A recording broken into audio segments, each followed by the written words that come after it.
हम लोग chemical bonding बस समाप्त करते हैं, ठीक है। तो लास्ट क्लास हम लोगों ने जहाँ पे पढ़ी थी, डायपोल पे पढ़ी थी।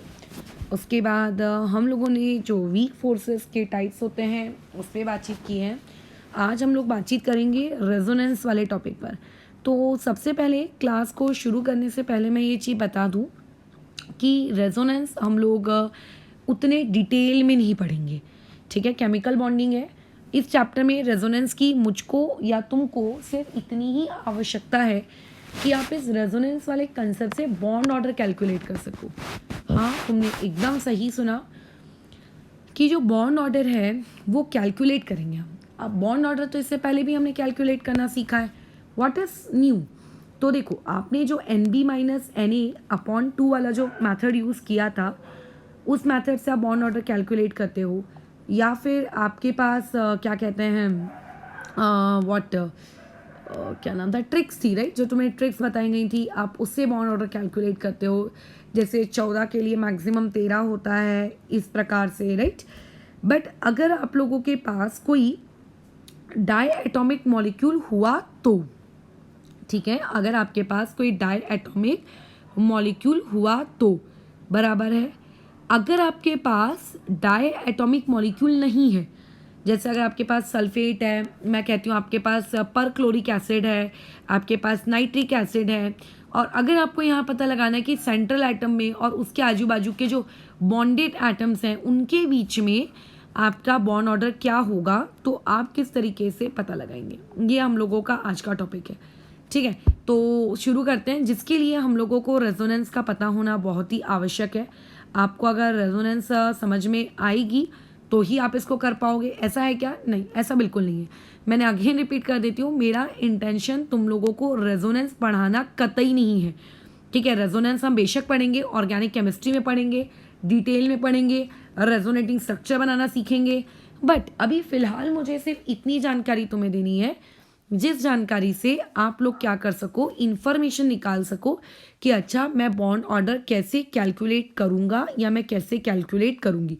और वो काफ़ी सफिशिएंट है किस तरीके से, जितना आज सिखाया जाएगा, बस उसके ज़्यादा बियॉन्ड कि रेजोनेटिंग स्ट्रक्चर हाय हमें ड्रॉ नहीं करना आता, ये हमारा कंसर्न नहीं है। वो बिना रेजोनेटिंग स्ट्रक्चर ड्रॉ किए भी आप आराम से ट्रिक वाइज क्या कर सकते हो, बॉन्ड ऑर्डर कैलकुलेट कर सकते हो। और जब ऑर्गेनिक में सीख जाओगे तब करते बैठना resonating structure draw.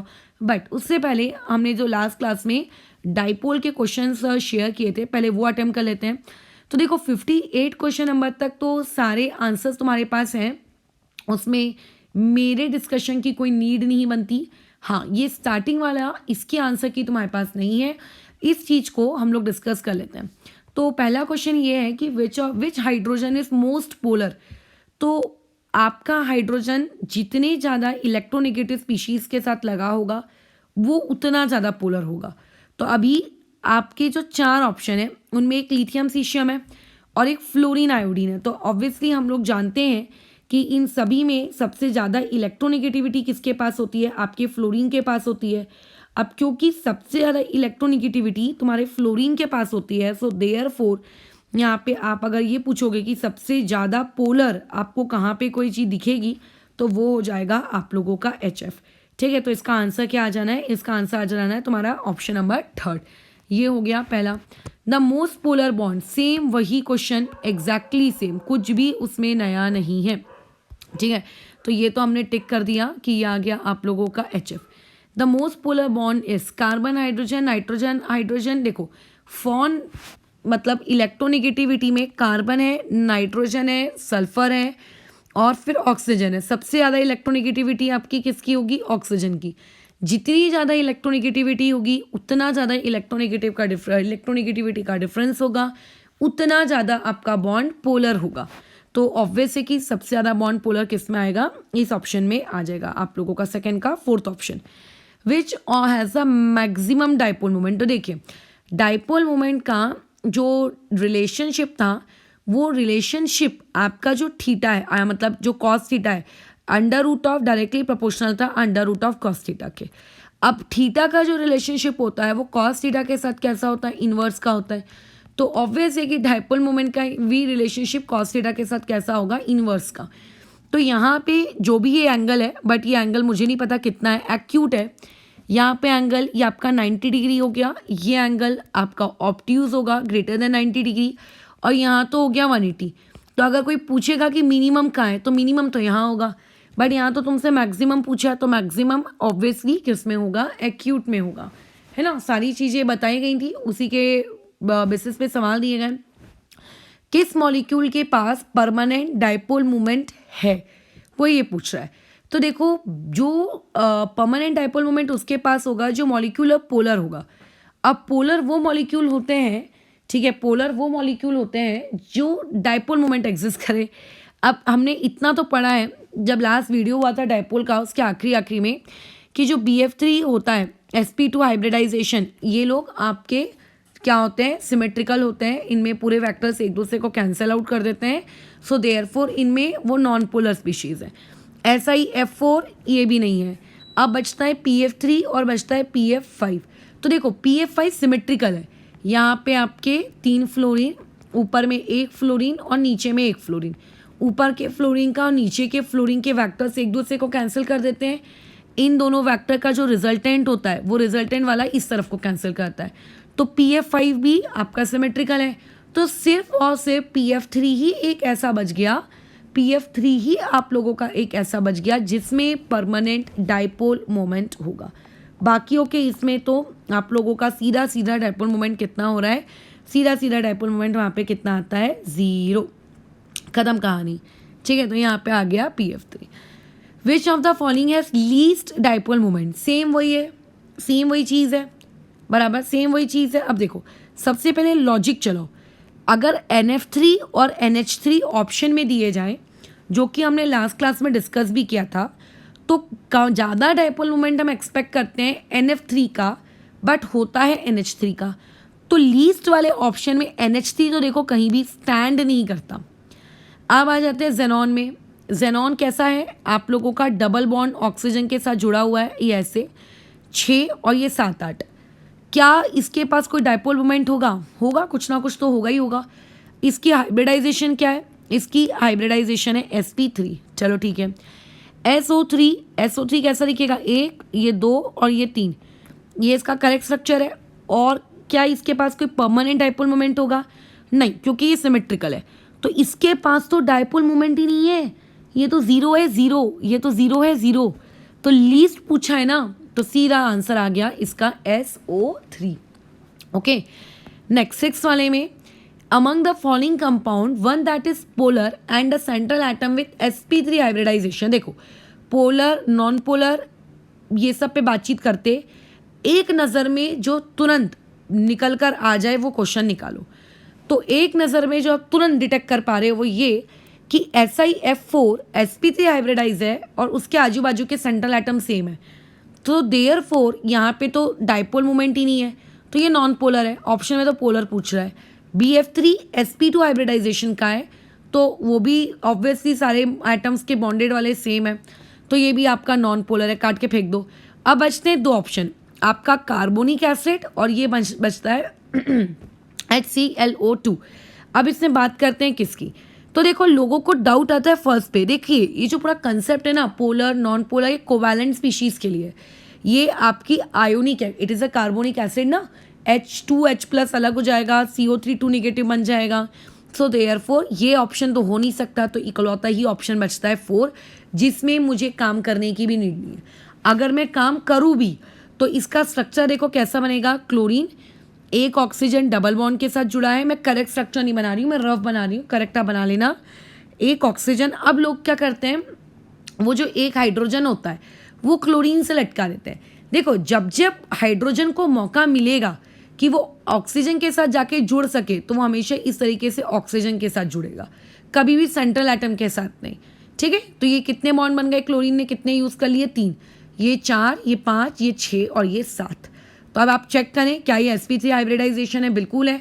2 lone pair plus 2 sigma bond, यानी कि ये कौन सी हाइब्रिडाइजेशन हुई, ये हो गई आपकी sp3 हाइब्रिडाइजेशन, ठीक है। अच्छा, अब ये वाला क्वेश्चन तो देखो मैंने कल करवाया भी था।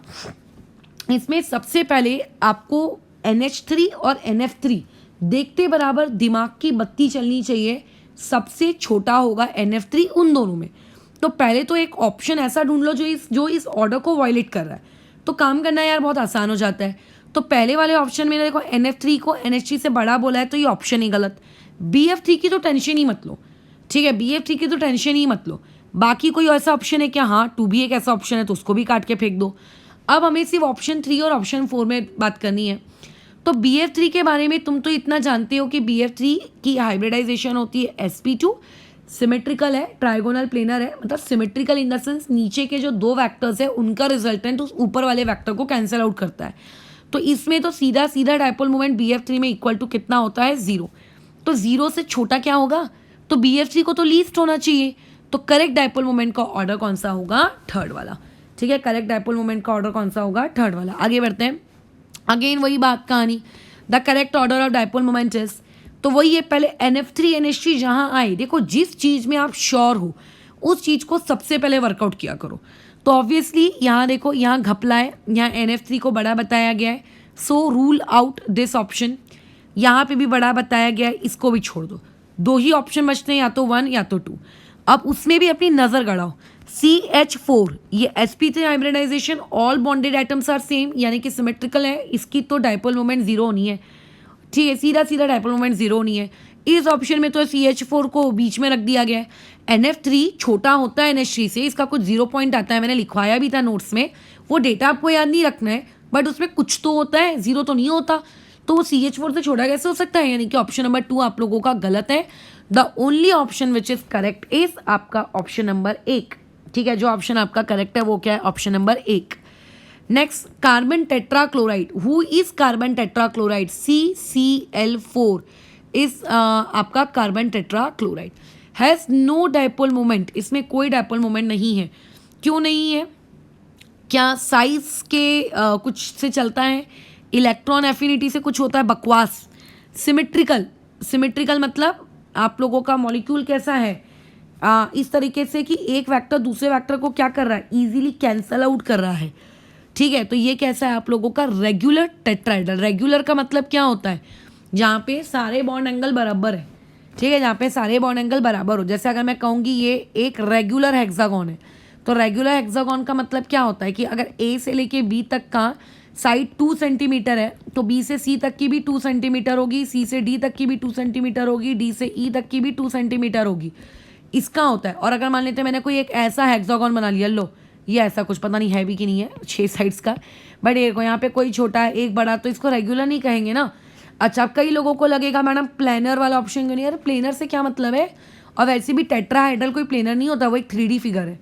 ठीक है, वो कैसा फिगर है? 3D फिगर है। चलो, the molecules with 0 dipole movement. तो 0 डायपोल मूवमेंट यार वो होते हैं जो सिमेट्रिकल होते हैं। इसमें से सीधा सीधा सिमेट्रिकल कौन है? मारो उसको जल्दी से। सीधा सीधा सिमेट्रिकल कौन है आपका? ये है आपका सिमेट्रिकल। तो क्योंकि ये सिमेट्रिकल है तो उसको हमने टिक कर दिया, खत्म। ये आपका सिमेट्रिकल नहीं है, इसमें डायपोल मोमेंट होगा। कई लोगों को लग रहा है इसको क्यों आपने मार्क नहीं किया? तो महान प्राणियों PCl3 मान लेते हैं, मैंने इस तरीके से 3 क्लोरीन बना दिए, तो एक लोन पेयर भी तो रहेगा। इसके वेक्टर को किसके साथ कैंसिल आउट करोगे? देयरफॉर हमने उसको कैंसिल नहीं किया।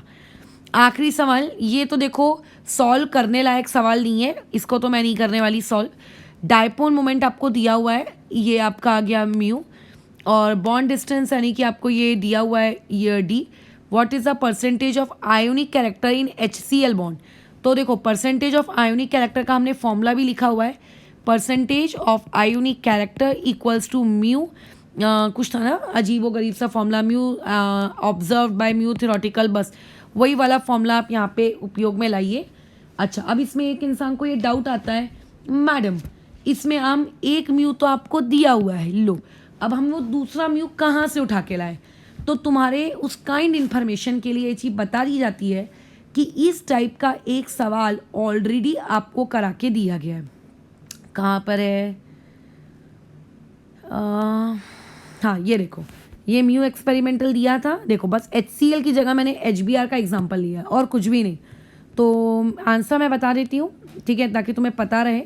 बाकी फिर चेक कर लेना। और बाकी तो सब देखो कैलकुलेशन का गेम है, और कैलकुलेशन के अलावा और कुछ भी नहीं है, ठीक है। तो यहाँ पे इसका आंसर आ जाएगा चौथा, यानी कि 17%।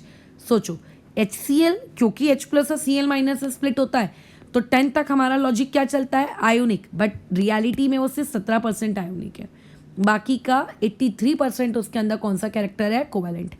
तो ये एक ऐसा टॉपिक था 11 सवाल, जिसमें मुझे नहीं लगता किसी का एक भी सवाल गलत होना चाहिए, एक भी सवाल गलत होना चाहिए। अगर एक भी सवाल आपका गलत हो गया है, इट्स हाईली शेमफुल, एकदम शेमफुल। चलो अगर मान लेते हैं कोई बात नहीं, अब पहली बार हमने मैडम डायपोल मोमेंट किया, तो अभी डायपोल मोमेंट के मैंने तुम्हें चिल्लर सवाल दिए, अभी तो मैंने वेक्टर के कोई सवाल दिए नहीं, और अभी तो मैंने टेस्ट भी नहीं दिया है, ठीक है। अभी टेस्ट लेंगे तुम्हारा एक एक चैप्टर पे, तब पता चलेगा, जैसे अभी सर ने शुरू किया है ना वैसे ही। अब यहाँ देखो, ये तुम लोगों का टेस्ट पेपर है, सेल्फ एनालिसिस कह सकते हो, जैसा डेली प्रैक्टिस तुम्हें रोज दी जाती है वहाँ पे। ऑब्वियसली ये चीज़ और कुछ नहीं है, बल्कि डेली प्रैक्टिस ही तो है, ताकि एक इंसान एक दिन के 30-30, 40-40 सवाल करके ये एनालिसिस कर सके कि वो अभी कहाँ स्टैंड करता है। तो इसको एक टेस्ट के जैसे ट्रीट करोगे सभी। इसको अपीयर करने से पहले आप अभी अपीयर मत करना इस चीज़ को।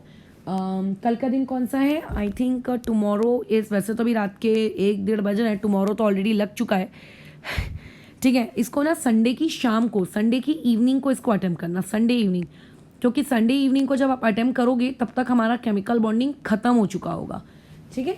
संडे इवनिंग को आप इसको अटेम्प्ट करो, और 30 सवाल है टोटल।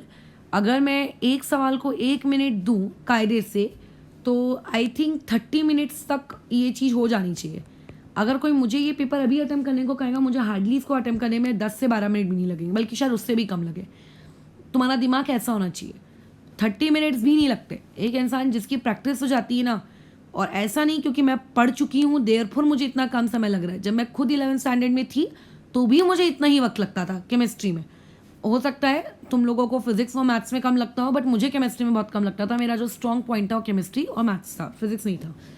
तो उसमें ये वाली जो चीज़ है, 30 मिनट का इंटरवल आप लो, क्योंकि अभी आप शुरू कर रहे हो।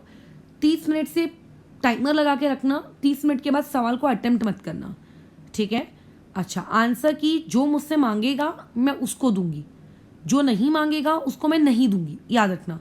इससे मुझे भी तो जरा पता चलना चाहिए कि कौन कर रहा है नहीं कर रहा है। हाँ, ये हरकत की जा सकती है कि मान लेते हैं मैंने रोनित को दे दी और सोनिया को दे दी, और रोनित और सोनिया से श्रेयन ने या कनिष्क ने मांग लिया, ठीक है। ये भी हो सकता है। तुम ऐसा करना चाहते हो, मुझे बाईपास करना चाहते हो तो कर सकते हो, मुझे कोई इसमें दिक्कत नहीं है। बट जो मुझसे मांगेगा आंसर की, मैं से उसको दूंगी, और अदरवाइज मैं नहीं देने वाली हूँ, ये बात याद रखेंगे, ठीक है। अच्छा, अभी जैसे तुम पहले ही रोना गाना शुरू कर दो कि मैडम ये लिगेंड्स क्या है, तो देखो लिगेंड्स आपको वैसे तो कोऑर्डिनेशन केमिस्ट्री में आएंगे, बट अब जो है सो है सवाल, अब बने हुए हैं। अब बोलोगे मैडम इस टाइप का तो हमने कभी किया ही नहीं, तो थोड़ी भगवान ने बुद्धि भी दी है कि अदर चीज़ों को देखकर उसके बेसिस पे थोड़ा सा अक्ल का इस्तेमाल किया जाए, ठीक है। टोटल 30 सवाल है, अटेम्प्ट करना, ऐसा टेस्ट पेपर ट्रीट करना, और खुद को जज करना कि 30 में से कितना बना पाए हो। उसके आगे फिर और सवाल मिलेंगे, comprehension type, match the pair type, etcetera etcetera, ठीक है। बट ये संडे को आप अटेम्प्ट करके रखेंगे, संडे को इवनिंग, और मुझे बताना किसमें कितने कितने किस किस को मार्क्स मिले हैं। उम्मीद करती हूँ 30 में से 25 प्लस वाले तो यार सभी होने चाहिए, 25 प्लस नहीं आना चाहिए किसी भी हालत में, वो चीज़ ठीक नहीं होगी। चलो अब हम अपना टॉपिक शुरू करते हैं। तो आज का जो हमारा टॉपिक है वो है रेजोनेंस। अब देखिए, रेजोनेंस यहाँ पे आपको क्यों पढ़ाई जा रही है, कायदे से ये ऑर्गेनिक केमिस्ट्री का पार्ट है, ऑर्गेनिक केमिस्ट्री में आप इसे सीखेंगे। यहाँ पे मुझे तुम्हें या तुम्हें रेजोनेंस पढ़ने का कोई शौक नहीं है। हम लोग रेजोनेंस यहाँ पे मात्र सिर्फ इसीलिए पढ़ रहे हैं क्योंकि केमिकल बॉन्डिंग में हमने बॉन्ड ऑर्डर कैलकुलेट करने वाला टॉपिक पढ़ा है, बराबर। अब क्योंकि हमको बॉन्ड ऑर्डर कैलकुलेट करने वाला टॉपिक और डिटेल में पढ़ना है, so therefore we are going to study here resonance.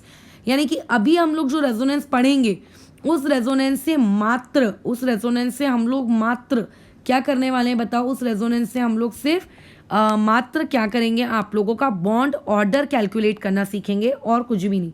ना तो मैं तुम्हें अभी इस वीडियो में रेजोनेटिंग स्ट्रक्चर ड्रॉ करना सिखाने वाली हूँ, ठीक है, ना ही मैं आपको यहाँ पे रेजोनेंस एनर्जी क्या होती है, कौन सा रेजोनेटिंग स्ट्रक्चर दूसरे रेजोनेटिंग स्ट्रक्चर के कंपेयर में ज़्यादा स्टेबल होगा, कम स्टेबल होगा, एक्सेट्रा वाले जीके फैक्ट्स, वो सब मैं यहाँ कुछ भी नहीं बता रही हूँ। यहाँ सिंपली हमारा एम क्या है, टू कैलकुलेट बॉन्ड ऑर्डर, बस बात खत्म।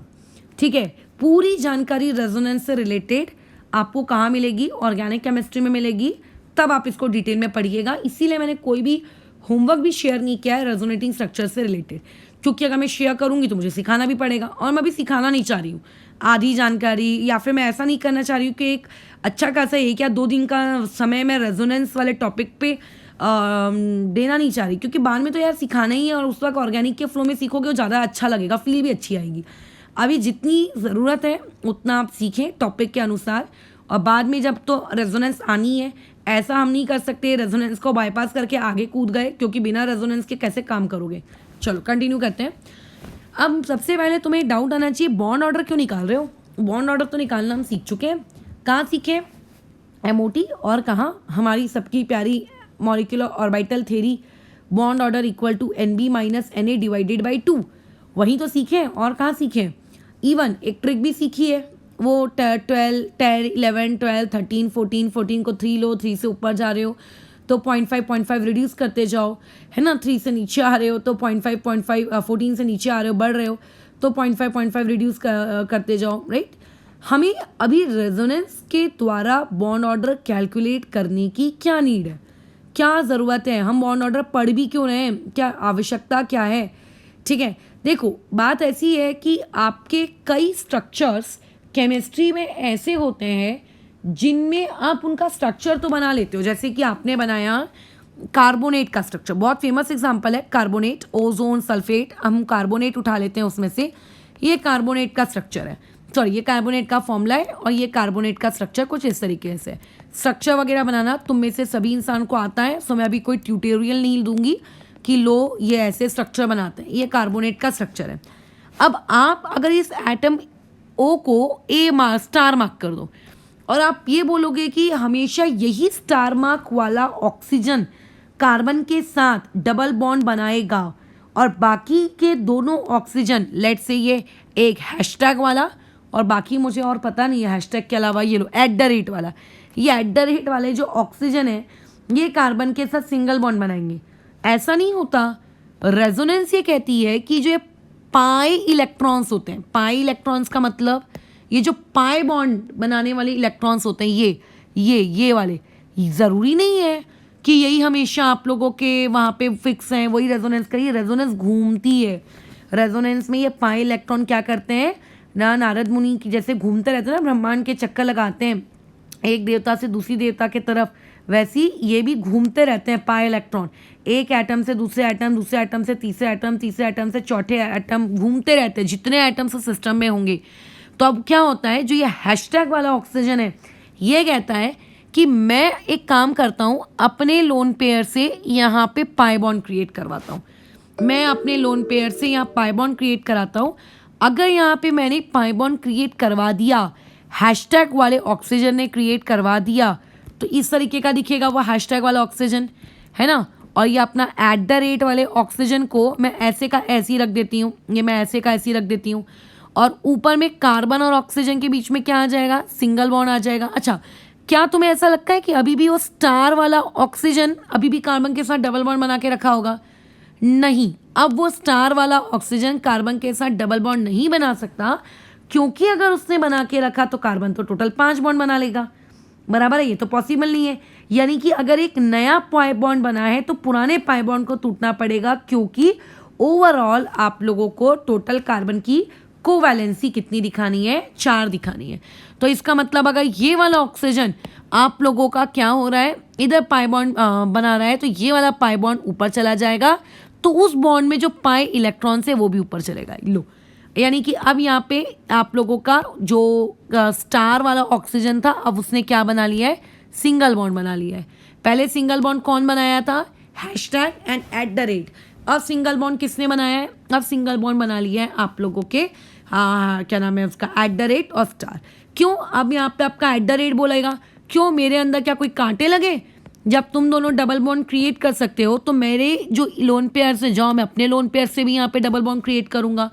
और ये वाला बोलता है कि यार मैं भी अपने ये जो इलेक्ट्रॉन से वापस भी ले लूँगा जा, क्योंकि कार्बन की कोवैलेंसी 4 को हम तोड़ नहीं सकते।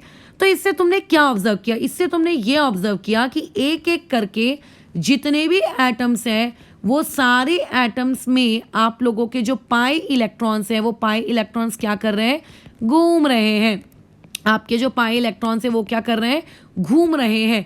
ये चीज़ आपने ऑब्जर्व की है ना। मतलब वो जो पाई इलेक्ट्रॉन्स की जो डेंसिटी है वो डेंसिटी किसी एक एटम पे फिक्स नहीं है, किसी एक एटम पे फिक्स नहीं है।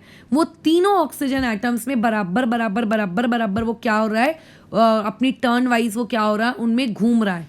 तो ये जो आपने 3 स्ट्रक्चर बनाए, क्या इनमें से मैं किसी को भी कार्बोनेट का एक पर्टिकुलर स्ट्रक्चर कह सकती हूँ कि तुम कार्बोनेट के, ये पहले वाले को कहूँगी कि तुम कार्बोनेट के स्ट्रक्चर हो और बाकी के 2 और 3 तुम दोनों टाइम पास हो? ऐसा तो बोला नहीं जा सकता। क्यों? सेकंड में क्या बुराई है? क्यों? थर्ड में क्या बुराई है? ऑल 3 स्ट्रक्चर्स आर आइडेंटिकल, कोई उनमें अंतर नहीं है।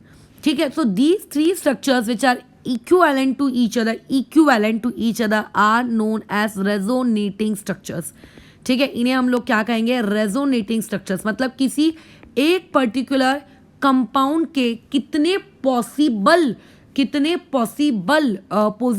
तरीके हो सकते हैं जिससे पाई इलेक्ट्रॉन्स उनमें घूम रहा है और वो आइडेंटिकल दिख रहा है। पोजीशन एटम की चेंज नहीं करनी है, एटम्स की पोजीशन चेंज नहीं करनी है, सिर्फ उनमें पॉसिबल तरीकों से आप पाई इलेक्ट्रॉन्स को घुमा रहे हो, उन्हें हम कहते हैं रेजोनेटिंग स्ट्रक्चर्स।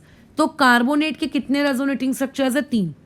अब अगर मुझे कहना हो कि कार्बोनेट का आप रेजोनेंस हाइब्रिड ड्रॉ करो, आप क्या करो? और रेजोनेंस हाइब्रिड ड्रॉ करो। What do you mean by the term resonance hybrid? Resonance hybrid का मतलब होता है आपने जो 3 रेजोनेटिंग स्ट्रक्चर बनाए हैं उनके बदले में कोई एक स्ट्रक्चर बनाओ। तो आप बोलोगे यार कौन सा स्ट्रक्चर बनाऊं, तीनों तो इक्विवेलेंट है। तो हम क्या करते हैं, ये देखो, सिंगल बॉन्ड याद रखना कभी भी रेजोनेंस से पार्टिसिपेट नहीं करता है। रेजोनेंस से पार्टिसिपेट कौन करता है? आप लोगों के पाई इलेक्ट्रॉन्स। तो पाई इलेक्ट्रॉन्स आपके स्टार वाले ऑक्सीजन पे भी हैं, हैशटैग वाले ऑक्सीजन पे भी हैं, @ वाले ऑक्सीजन पे भी हैं। यानी कि जो पाई इलेक्ट्रॉन्स की डेंसिटी है वो इधर पे भी है। ठीक है, पाई इलेक्ट्रॉन्स की डेंसिटी यहाँ पे भी है, पाई इलेक्ट्रॉन्स की डेंसिटी यहाँ पे भी है। So this structure is known as resonating structure. और क्या मैं अभी उस ऑक्सीजन पे, किसी एक ऑक्सीजन पे -1 दे सकती हूँ? नहीं दे सकती। क्या मैं किसी एक ऑक्सीजन पे -2 ऐसा दे सकती हूँ? नहीं दे सकती। आई नो कि जो कार्बोनेट का स्ट्रक्चर होता है, कार्बोनेट के स्ट्रक्चर में 2 नेगेटिव होता है। अब 2 नेगेटिव कब होता है? जब 2 माइनस होते हैं।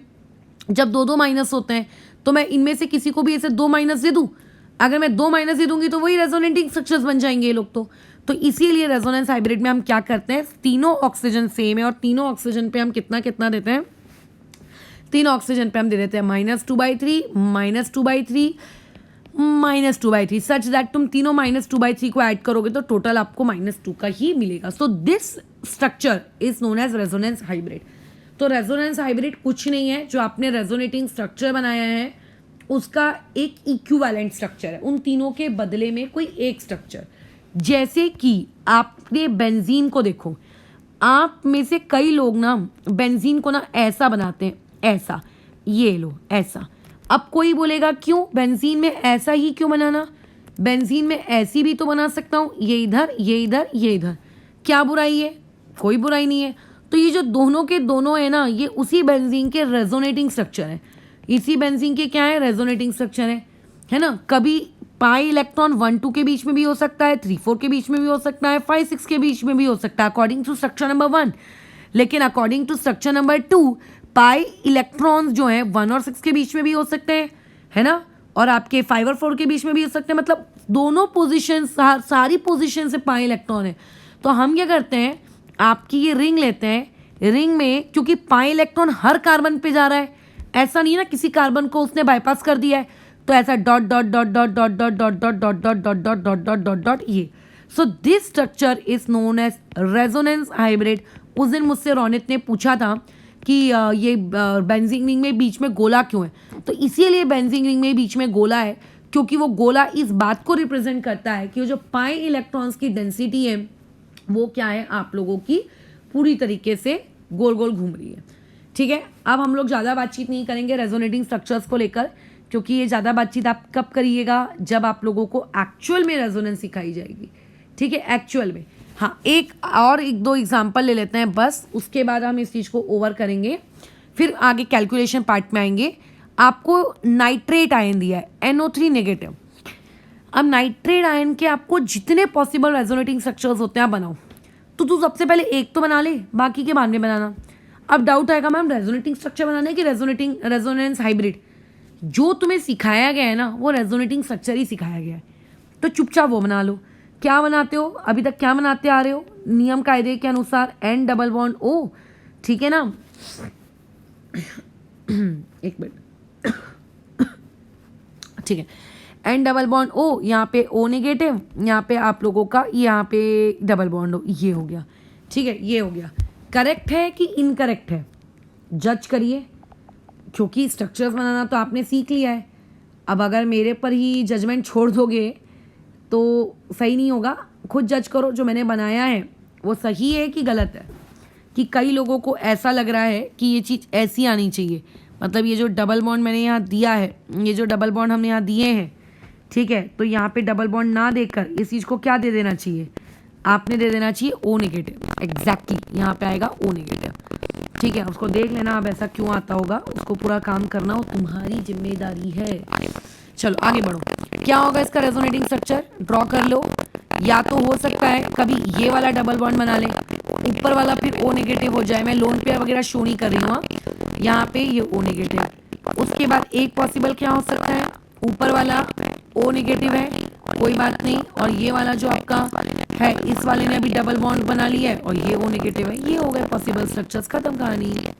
ठीक है, बस ये कहानी हो गई खत्म, उसमें तो और कुछ भी नहीं है दिमाग लगाने लायक। ठीक है, तो ये हो गया O नेगेटिव। बस अब इनका अगर आपको रेजोनेंस हाइब्रिड अगर आपको बनाने को कहा जाए तो इसका रेजोनेंस हाइब्रिड ये क्या होगा, इसका ये नहीं हो जाएगा N, यहाँ ऑक्सीजन, यहाँ ऑक्सीजन, यहाँ ऑक्सीजन, यहाँ पे dot dot dot dot dot dot और यहाँ पे डॉट डॉट डॉट। ठीक है, अब ऑक्सीजन, हर ऑक्सीजन पे मैं कितनी नेगेटिव चार्ज रिप्रेजेंट, इतना नेगेटिव चार्ज रिप्रेजेंट करते हैं, टोटल -1, तो -1/3 -1/3 और यहाँ पे कितना -1/3, बराबर है। खत्म हो गई कहानी। तो अब हम लोग हमारे मेन काम में बढ़ते हैं। इस चैप्टर में जो हम लोगों ने बॉन्ड ऑर्डर निकालना सीखना है। तो देखिए बॉन्ड ऑर्डर का ना एक बहुत ही प्यारा और नन्ना मुन्ना सा एक फॉर्मूला है। बॉन्ड ऑर्डर का फॉर्मूला ये कहता है number of bonds in the resonating structure. ठीक है, number of bonds in resonating structure. तो मैं यहाँ पे रेजोनेटिंग स्ट्रक्चर को RS लिख रही हूँ। ठीक है, याद रखना कि आपने अगर कोई एक भी रेजोनेटिंग स्ट्रक्चर बना लिया है तो उसमें कितने नंबर ऑफ बॉन्ड्स हैं डिवाइडेड बाय आपके पास total number of resonating structures कितने बन रहे हैं। जैसे कार्बोनेट में 3 बनते थे, बेंजीन में 2 बनते थे, लाइक दैट। ठीक है, उस भाषा के टर्म्स में मैं ये चीज़ आपको बता रही हूँ। ठीक है, याद रखना। तो अभी ऐसे में क्या मुझे बॉन्ड ऑर्डर निकालने के लिए क्या मुझे नंबर ऑफ रेजोनेटिंग स्ट्रक्चर्स बार बार बनाने पड़ेंगे, टोटल कितने बन रहे हैं बार बार बना के देखना पड़ेगा। कई लोग बोलेंगे हाँ हम तो बनाते हैं, जब हम बनाते हैं तो आप क्यों नहीं बनाओगे, बिल्कुल बनाने पड़ते हैं, यही तरीका है। बट नो, ठीक है, बट नो, आपके पास बहुत सारी प्रकार की ट्रिक्स होती हैं अलग अलग टीचर्स की, सबके अपने अपने अलग अलग तरीके होते हैं इस चीज़ को करने के। क्योंकि एट द एंड एग्ज़ाम में, वो भी स्पेशली केमिस्ट्री में, आपको इतना ज़्यादा टाइम इन्वेस्ट नहीं करना होता है। क्योंकि टाइम इन्वेस्ट करने के लिए थोड़ी ना पेपर लिखने गए हो, आपको तो क्या करना है, आपको तो वहाँ पे ट्रिक्स यूज़ करनी है और फटाफट आंसर निकालना है। तो देखिए यहाँ पे हम लोग जो ट्रिक यूज़ करने वाले हैं, हम लोग, ठीक है, हम लोग जो यहाँ पे जो ट्रिक यूज़ करेंगे, अगर आपको बॉन्ड ऑर्डर कैलकुलेट करना है तो देखो न्यूमरेटर तो मैं वही रखूँगी। ठीक है, न्यूमरेटर तो वही रहेगा हमारा कि आपने जो भी रेजोनेटिंग स्ट्रक्चर बनाया है उस रेजोनेटिंग स्ट्रक्चर में आपके पास टोटल नंबर ऑफ बॉन्ड्स कितने, तो इसीलिए स्ट्रक्चर बनाना आना चाहिए। ठीक है, डिवाइड लेकिन हम उसको total number of resonating structure से नहीं करेंगे, डिवाइड हम उसको किस बात से करेंगे फिर, एनी गेस, कोई आइडिया किस बात से करना चाहिए। उसको हम इस बात से करेंगे कि आपके पास टोटल नंबर ऑफ बॉन्डेड या फिर कह सकते हो साइड एटम्स कितने हैं। ठीक है, अब इसको एग्जाम्पल से समझते हैं धीरे धीरे, टुकुर टुकुर। तो जैसे जैसे एग्जाम्पल से समझोगे चीज़ें तुम्हारे छोटे से ब्रेन के अंदर घुसती जाएंगी और उसमें कोई दिक्कत नहीं आएगी। जैसे एग्जाम्पल में हम लोग आ जाते हैं। तो एग्जाम्पल आपको देखो क्या क्या जानकारियाँ आपको दे देगा, बहुत ही प्यारी प्यारी जानकारियाँ। एग्जाम्पल नंबर 1, सबसे पहला जो हमने आज पढ़ा था, हमने क्या पढ़ा था, कार्बोनेट। तो सबसे पहले कार्बोनेट से शुरुआत करते हैं। तो देखिए कार्बोनेट यानी कि CO3 2 नेगेटिव। अगर मैंने इसका नॉर्मल स्ट्रक्चर बनाया C double bond O negative O negative, जैसा आता है वैसा बनाओ। बॉन्ड ऑर्डर कैलकुलेट करने की बारी आई, गिनो कितने बॉन्ड से, 1 2 3 4, तो ये आ जाएगा 4 divided by total number of bonded atoms कितने हैं, यहाँ तो मात्र 3 बॉन्डेड एटम्स हैं, तो डिवाइड बाय 3। तो 4 और 3 इन दोनों को डिवाइड कर दो, कितना आ जाएगा रेशियो, 4 डिवाइड बाई 3 1.3333 समथिंग कुछ आएगा। यानी कि कार्बन और ऑक्सीजन के बीच में आपको ऐसा लग रहा है कि सिंगल बॉन्ड है, तो यानी कि बॉन्ड ऑर्डर 1 होना चाहिए, बट नहीं, कार्बन और ऑक्सीजन के बीच में आपको ऐसा लग रहा है कि वहाँ डबल बॉन्ड होना चाहिए, तो बॉन्ड ऑर्डर आना चाहिए था 2। इसका मतलब कार्बोनेट में जो कार्बन और ऑक्सीजन के बीच में जो बॉन्ड होता है, ना तो वो कंप्लीटली सिंगल बॉन्ड होता है और ना तो वो कंप्लीटली डबल बॉन्ड होता है। उस बॉन्ड के अंदर में सिंगल बॉन्ड से ज़्यादा वाले कैरेक्टरिस्टिक्स होते हैं और डबल बॉन्ड से कम वाले कैरेक्टरिस्टिक्स उसके अंदर होते हैं। It is a mid way between, not exactly mid way, या उन दोनों वो सिंगल और डबल बॉन्ड के बीच का कोई वो एक उसका बॉन्ड ऑर्डर है। तो अगर ये 1.33 किस बात को इंडिकेट करता है कि ना तो कार्बन और ऑक्सीजन का बॉन्ड कंप्लीटली सिंगल है, ना तो वो कंप्लीटली आपका क्या है, डबल है। ठीक है, चलो नेक्स्ट में आ जाते हैं। Next famous example is SO4 2 negative sulphate. ठीक है, सल्फ्यूरिक एसिड में से अगर आपने 2 H निकाल दिए then it will be known as sulphate. कैसा दिखेगा, S यहाँ आएगा, डबल बॉन्ड O आएगा, ठीक है, फिर एक और डबल बॉन्ड O आएगा। अच्छा, उसके बाद क्या आएगा आपके पास O नेगेटिव और यहाँ पे आएगा O negative. This will be your structure. Bond order calculate करिए, टोटल नंबर ऑफ बॉन्ड्स आपको कितने दिख रहे हैं। टोटल नंबर ऑफ बॉन्ड्स की बात यहाँ करते हैं। देखो 1 2 3 4 5 6, तो यहाँ आ गया 6 divide by total number of bonded items कितने, 4 ऑक्सीजन है, 6/4 कितना हो गया, 3/2, 3/2 यानी कि 1.5। उसके बाद आ जाओ फॉस्फेट में, फॉस्फेट यानी कि PO4 3 नेगेटिव। ठीक है, तो PO4 3 नेगेटिव कैसा दिखेगा आप लोगों का, फॉस्फोरस डबल बॉन्ड ऑक्सीजन, यहाँ पे O नेगेटिव और यहाँ पे O नेगेटिव। बताओ बॉन्ड ऑर्डर क्या होगी, टोटल नंबर ऑफ बॉन्ड्स कितने हैं 5 डिवाइडेड बाय को आपके वो सराउंडिंग वाले एटम्स कितने हैं 4, तो 4 1 जा 4, ये आएगा 1.25। ठीक है, 1.25। तो इससे तुम्हें क्या अक्कल दिख रही है कि फॉस्फोरस और ऑक्सीजन के जो बॉन्ड है, ना तो वो कंप्लीटली सिंगल है ना तो वो कंप्लीटली डबल है, क्योंकि अगर सिंगल होते तो बॉन्ड ऑर्डर 1 आनी चाहिए थी, अगर डबल होते तो बॉन्ड ऑर्डर 2 आनी चाहिए थी। यानी कि उनके अंदर थोड़ा थोड़ा सिंगल वाला कैरेक्टरिस्टिक्स है, थोड़ा थोड़ा डबल वाला कैरेक्टरिस्टिक्स है, लेकिन ज़्यादा कैरेक्टरिस्टिक्स उनके पास किसका है, तुम्हारी बेसिक आंखों के एक्सपीरियंस से समझ में आ जाएगा।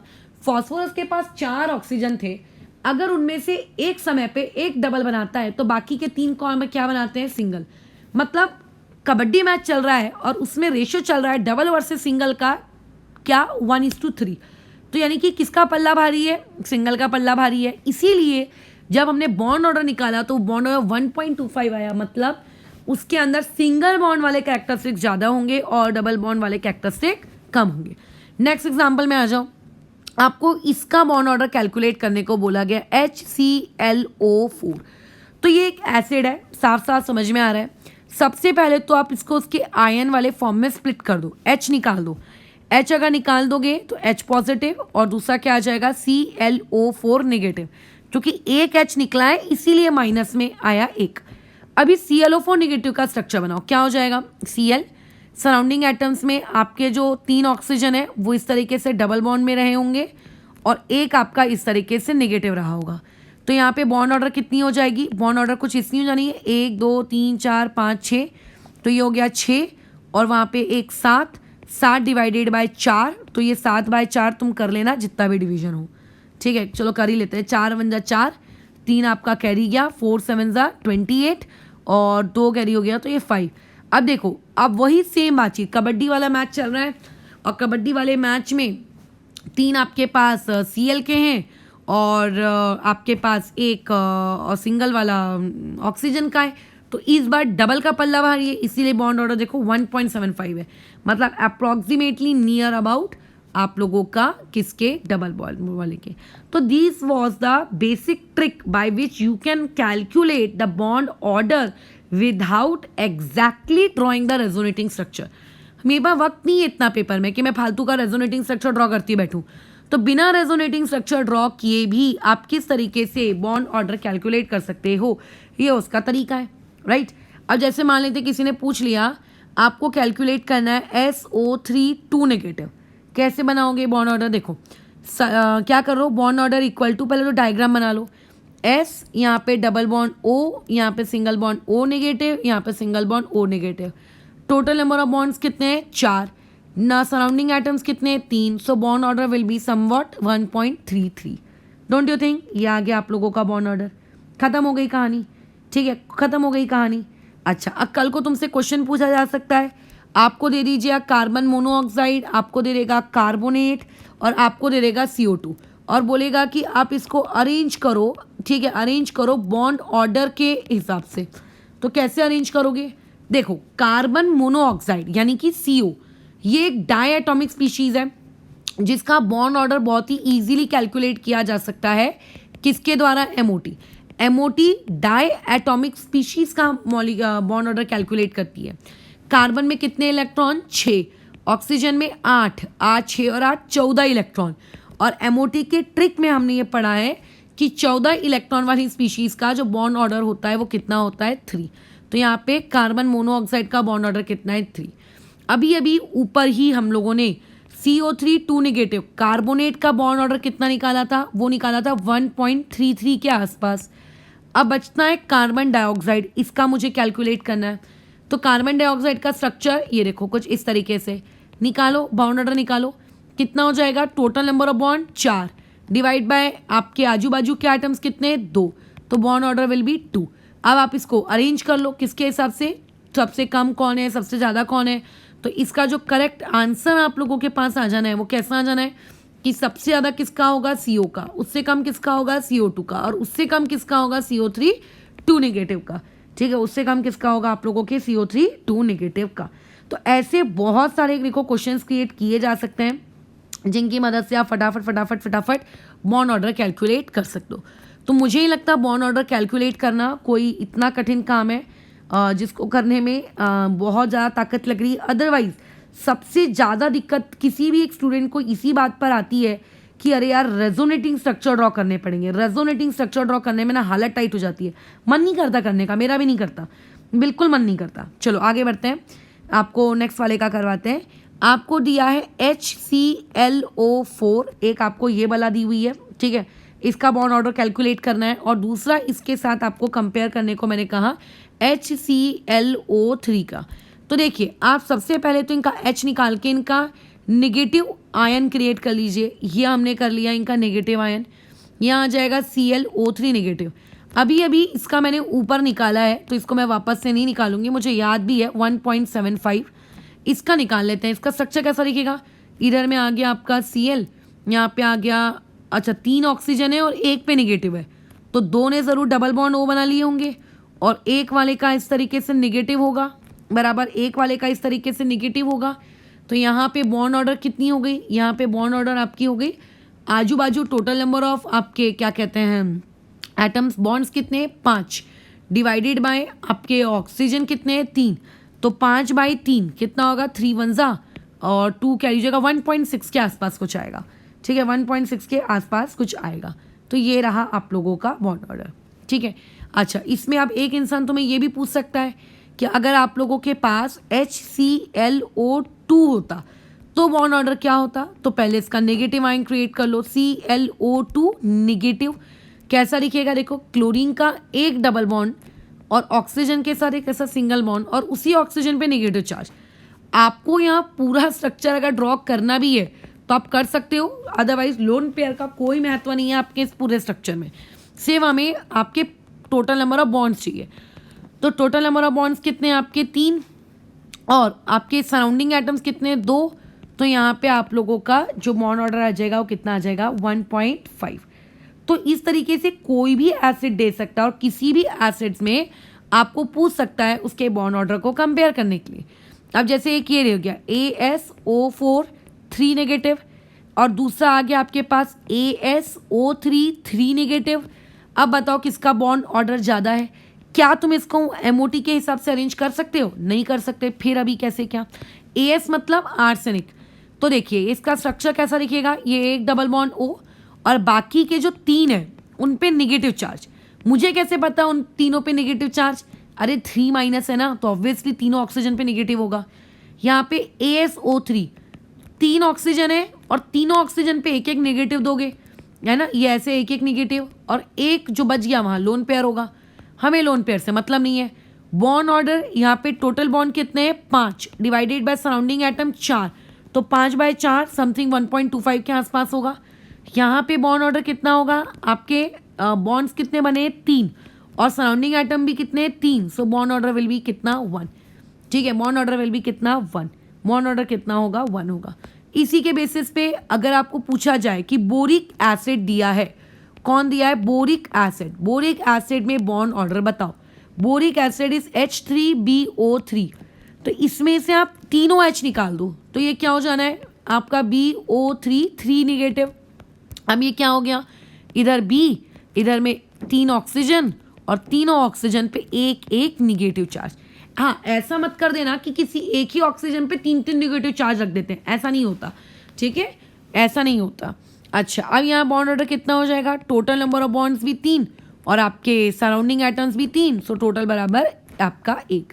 अब अगर कोई मुझे ये बोलेगा नहीं मैडम टोटल एटम तो देखिए ना 6 है, 6, तुम महान प्राणी हो, इसमें टोटल एटम 6 नहीं है, क्योंकि अगर मैं इसका भी स्ट्रक्चर बनाने जाऊं तो इसका जो स्ट्रक्चर होगा वो कुछ इस प्रकार से होगा। तो सेंट्रल एटम बोरॉन से जो लोग जुड़े हैं वो तो सिर्फ ऑक्सीजन ही है, ऑक्सीजन तो हाइड्रोजन से जुड़ा है ना, तो उसको हम लोग काउंट नहीं करेंगे। ठीक है, तो इस प्रकार की मूर्खता दिखाने की आप कोशिश ना करें, बराबर है, बस यही है, समझ गए। तो बॉन्ड ऑर्डर क्या है, इस तरीके से ट्रिक के हिसाब से बॉन्ड ऑर्डर कैलकुलेट करने का है, बराबर, बस। अच्छा, अब एक सबसे ज़रूरी चीज़ जहाँ पे लोगों का बीपी हाई हो जाता है, वो होना भी चाहिए, इस फॉर्मूले को वैलिड या इस ट्रिक को वैलिड, देखो फॉर्मूला एक्चुअली ये है, ये आपका फॉर्मूला है, दिस इज अ फॉर्मूला जो कभी फेल नहीं होगा, दिस इज योर फॉर्मूला जो फेल नहीं होगा। ठीक है, कभी फेल नहीं होगा, लेकिन उसके नीचे जो लिखा गया है दिस इज ट्रिक, देखो मैंने पहले ही लिख दिया है, और ट्रिक हमेशा किसके साथ आती है, किसी ना किसी एक्सेप्शन के साथ आती है। तो यहाँ पे भी आप लोगों का एक्सेप्शन है, यहाँ पे भी आप लोगों का क्या है एक्सेप्शन है, याद रखेंगे। अब यहाँ पे लेकिन जो एक्सेप्शन है वो एक्सेप्शन किसके लिए, in case of cyclic compounds. अगर आपके पास कोई साइक्लिक कंपाउंड आ गया जैसे कि बेंजीन, ठीक है, जैसे कि आपका नैप्थिलीन, जैसे कि एंथ्रासीन, ठीक है, और तो ऐसे केस में वहाँ पर आप ये पर्टिकुलर जो ट्रिक है, ठीक है, ये पर्टिकुलर ट्रिक आप यूज़ नहीं कर सकते। ठीक है, वहाँ पे आप ये पर्टिकुलर ट्रिक यूज़ नहीं कर सकते। For example you have benzene ring, ठीक है, ये आपकी क्लोज रिंग स्ट्रक्चर है, ये इस प्रकार से, तो यहाँ पे आप इस तरीके से नहीं लिख सकते कि टोटल नंबर ऑफ बॉन्ड्स बराबर इतने। यहाँ पे आपको टोटल नंबर ऑफ बॉन्ड्स में सिर्फ और सिर्फ टोटल डबल बॉन्ड्स कितने दिख रहे हैं वही लिखना है। टोटल डबल बॉन्ड्स आपको कितने दिख रहे हैं सिर्फ वही लिखना है, सिर्फ टोटल कितने दिख रहे हैं आपको वही लिखना है, बस, और कुछ भी नहीं लिखना। ठीक है, और कुछ भी नहीं लिखना। तो यानी कि टोटल यहाँ पे कितने दिख रहे हैं, consider only double bond for trick, consider only double bond यानी कि DB फॉर ट्रिक। तो total number of double bond यहाँ बोलो कितने हैं 3, डिवाइड बाय क्या करते हैं सराउंडिंग एटम, सराउंडिंग एटम के बारे में क्या करें, तो इसमें आपको रेजोनेटिंग स्ट्रक्चर की हेल्प लेनी पड़ेगी, that will be 2 that equal to 1.5। यानी कि बेंजीन में आपको जो ये कार्बन कार्बन दिखता है, इन दोनों कार्बन कार्बन के बीच में आपको अगर ऐसा लग रहा है कि वहाँ सिंगल बॉन्ड है, तो वहाँ कोई सिंगल बॉन्ड विंगल बॉन्ड नहीं है, वहाँ पे कोई सिंगल बॉन्ड नहीं है। क्यों नहीं है वहाँ पे सिंगल बॉन्ड? क्योंकि वहाँ पे रेजोनेंस होती है। रेजोनेंस के वजह से घूम फिर के वहाँ पर आप लोगों का क्या आ जाता है? एक डबल बॉन्ड आ जाता है। क्या वो हमेशा के लिए रहता है? नहीं, घूम फिर के वापस से सिंगल में चला जाता है, हमेशा से चला जाता है, सिंगल में चला जाता है। और क्योंकि वो हमेशा से सिंगल में भाग जाता है, अब क्योंकि सिंगल में भाग गया तो फिर ना तो डबल रहा ना तो सिंगल रहा। सो देयरफॉर आप लोगों का जो बेंजीन होता है उसके अंदर जो बॉन्ड ऑर्डर है वो 1.5 है, आधा सिंगल आधा डबल, आधा सिंगल आधा डबल। सिंगल वाले कुछ कैरेक्टरिस्टिक उसके पास डबल वाले भी हैं। ठीक है, अच्छा, तो ये बेंजीन है, इसको तो लेके आप फेमिलियर हो। थोड़ी और जानकारी इकट्ठा कर लेते हैं। मैं तुम्हें एंथ्रासीन का स्ट्रक्चर बता रही हूँ। ठीक है, एंथ्रासीन किसे कहते हैं? स्ट्रक्चर्स को आप दिमाग में याद करने की आदत डालना। एंथ्रासीन का मतलब होता है जब आप लोगों की ऐसी 3 रिंग्स का मतलब एक के पीछे एक लगी हुई हैं। ठीक है, इसे एंथ्रासीन कहते हैं। अच्छा, और इसमें ना सबसे गजब चीज़ जो होती है वो होती है नंबरिंग। ठीक है, ये सबसे गजब चीज़ होती है नंबरिंग, एग्जैक्टली नंबरिंग। अभी तुम्हें उतनी नंबरिंग की इंपॉर्टेंस समझ में नहीं आएगी, तब समझ में आएगी जब हम लोग IUPAC नॉमेनक्लेचर पढ़ेंगे। देखो, अगर मैंने इस पर्टिकुलर पोजीशन को 1 मार्क किया तो ये 2, फिर यहाँ पे ये 3, फिर यहाँ पे ये 4, अब बारी आती है 5 की। अब 5 कहाँ होगा? तुम्हें लगेगा बाजू में लिखो ना, यहाँ पे 5 होगा यहाँ। ये आपका नंबरिंग इसका सबसे इम्पॉर्टेंट पार्ट है। ये मैं अभी की क्लास के रिस्पेक्ट के लिए नहीं बता रही हूँ। अब तुम बोलोगे 9 का है, तो 9 आपको अब बीच वाले में देना है। अब आपको ये 9 बीच में देना है और उसके नीचे 10 देना है। मतलब जो कॉमन एरिया है ना, कॉमन एरिया मतलब ये कॉमन एरिया आने पे रिंग चेंज होती है। और इन कॉमन एरिया को नंबरिंग आखिरी तक नहीं देते कि इन्हें कभी नहीं देते, ठीक है, इन्हें कभी नहीं देते। अब यहाँ पे अगर आपको कोई पूछे कि इनका बॉन्ड ऑर्डर कैलकुलेट करो तो गिनो कितने डबल बॉन्ड दिख रहे हैं? 1 2 3 4 5 6 7 दिख रहे हैं। अच्छा, इसमें total number of resonating structures RS कितने होंगे? यहाँ पे इसके टोटल 4 रेजोनेटिंग स्ट्रक्चर्स होते हैं। हाँ, इसके टोटल आपके 4 रेजोनेटिंग स्ट्रक्चर्स होते हैं। 4 रेजोनेटिंग की 3 नहीं 1 मिनट, हाँ 4 हो जाते हैं। 4 रेजोनेटिंग स्ट्रक्चर्स इसके बनते हैं। 7/4 कर लेना, तुम्हारा बॉन्ड ऑर्डर आ जाएगा। फिर एक और महान प्राणी होता है, दैट महान प्राणी इज नोन एज फेनांथ्रीन। फेनांथ्रीन और एंथ्रासीन दोनों भाई भाई, सिर्फ स्ट्रक्चर में डिफरेंस है। देखिए, ये आपकी एक रिंग मैंने यहाँ बना दी। ठीक है, थोड़ा सुंदर बनाने की कोशिश करूँगी। यहाँ पे एक रिंग आपने और बना ली, ये लो, ये एक और बना दी। ये बाजू में आपने एक रिंग और बना ली, ये लो, ये भी मैंने बना दी। अब क्या? अब ये यहाँ एक डबल, यहाँ एक डबल, यहाँ एक डबल, यहाँ एक डबल, यहाँ एक डबल, ठीक है, यहाँ एक डबल और यहाँ एक डबल, यहाँ एक डबल। कहीं छूट रहा है क्या? डबल सिंगल डबल, हाँ, एक मिनट रुको, नहीं, यहाँ पे अगर डबल दे देंगे, double single double single double. 2 minute, इसको अंदर से ठीक करते हैं। इसमें यहाँ हमने कर दी है गड़बड़ी। ठीक है, यहाँ पे इसको ठीक कर देते हैं, रुको।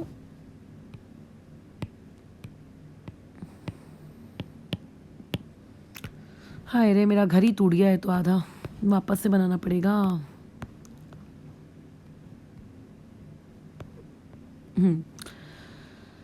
कैसे बना रहे थे हम स्ट्रक्चर? पहले तो 2 रिंग आजू बाजू बना रहे थे। ये बना ली 2 रिंग्स और एक यहाँ पे चढ़कर बैठी है हिमालय पर्वत। ठीक है, तो ये इधर चढ़ा दिया इसको और ये इधर और ये इधर। ठीक है, इस प्रकार से यहाँ बना लेते हैं इसका ए डबल सिंगल डबल और उसके बाद सिंगल, ये इधर डबल, फिर ये सिंगल, ये डबल, ये सिंगल, ये डबल। ये 2 रिंग हो गई। अब ये डबल है, ये सिंगल है, तो डबल यहाँ और ये यहाँ, ये ऐसे फिनांथ्रीन। ठीक है, ये हो गया आप लोगों के फिनांथ्रीन। अब इसमें तुम गिन लेना, ठीक है, कि कितना इसका डबल बॉन्ड है। और यहाँ पे जो इसके रेजोनेटिंग स्ट्रक्चर्स होते हैं RS, यहाँ पे जो इसके रेजोनेटिंग स्ट्रक्चर्स होते हैं RS, वो हो जाते हैं आपके टोटल 5। कितने हो जाते हैं? Total 5।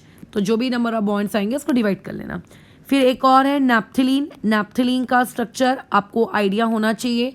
When 2 benzene rings are fused with each other then it is known as naphthalene. मात्र 2 बेंजीन रिंग, उसको इससे ज़्यादा कुछ नहीं चाहिए। सिर्फ 2 बेंजीन रिंग आपस में जुड़ी हुई हैं, उसको हम लोग क्या कहते हैं? आप लोगों का नैप्थलीन कहते हैं। यहाँ पे जो रेजोनेटिंग स्ट्रक्चर्स है वो कितने हैं, 3 है। तो देखो स्ट्रक्चर बनाते आने चाहिए और आपको ये पता होनी चाहिए क्या कहते हैं कि कौन सी वाली चीज़ में कितना नंबर ऑफ बॉन्ड्स है या बॉन्ड ऑर्डर कैसा है। जैसे ही तुमको वो पता चल जाएगा तुम तुरंत एकदम फटाफट वाला अपना काम कैसा एकदम शुरू कर देना, दाएं दाएं। कोई इसमें ऐसी खतरनाक चीज़ नहीं है जो बता दी गई है और तुमको नहीं समझ में आई। ऐसे और भी निगेटिव चार्ज की स्पीशीज़ हो सकती हैं। अपन एक काम करते हैं ना, निकाल ही लेते हैं, रुको। इसमें बॉन्ड ऑर्डर कितना हो जाएगा, निकाल लो। Bond order equal to number of bonds कितने हैं, 3 2 5, 5 डिवाइडेड बाय 3 अप्रॉक्सीमेटली कितना आएगा, 5 डिवाइडेड बाय 3, तो 3 1 और फिर आपने 2 कैरी किया, 1.6 के आसपास कुछ आएगा।